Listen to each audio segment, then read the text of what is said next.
છોટાઉદેપુર ખાતે national fire service ડેની ભાવપૂર્વક ઉજવણી કરવામાં આવી હતી। આ ઉજવણી દરમિયાન ફરજ દરમિયાન વીરગતિ પામેલા જવાનોને શ્રદ્ધાંજલિ અર્પણ કરવામાં આવી હતી। 14 એપ્રિલના રોજ દેશભરમાં રાષ્ટ્રીય અગ્નિશમન સેવાની ઉજવણી કરવામાં આવી રહી છે, ત્યારે આ અંતર્ગત છોટાઉદેપુર નગરપાલિકાના ફાયર સ્ટેશન ખાતે શહીદોને યાદ કરી વિશેષ કાર્યક્રમનું આયોજન કરવામાં આવ્યું હતું। 14 એપ્રિલ 1944ના રોજ મુંબઈ બંદર પર ફોર્ટ સ્ટીકેન નામના જહાજમાં લાગેલી ભીષણ આગને ઓલવતા સમયે 66 ફાયર ફાઇટરોએ પોતાના પ્રાણોની આહુતિ આપી હતી। આ વીર જવાનોની સ્મૃતિમાં દર વર્ષે આ દિવસ ઉજવાય છે।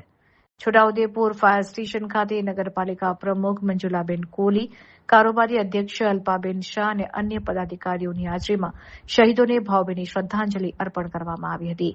આ પ્રસંગે માત્ર શ્રદ્ધાંજલિ જ નહીં, પરંતુ પ્રજામાં આગ પ્રત્યે જાગૃતિ લાવવા માટે એક ભવ્ય રેલીનું પણ આયોજન કરવામાં આવ્યું હતું।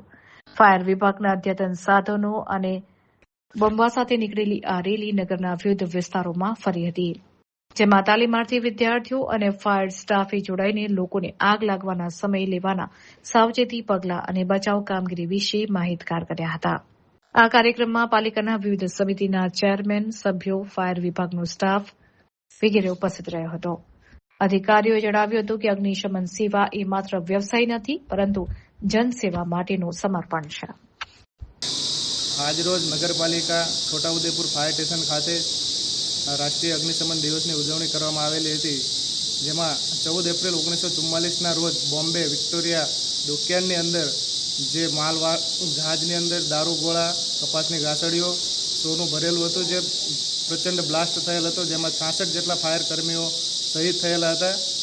જેના અનુસંધાને આજરોજ 66 ફાયર કર્મીઓને શ્રદ્ધાંજલિ આપવામાં આવેલ હતી।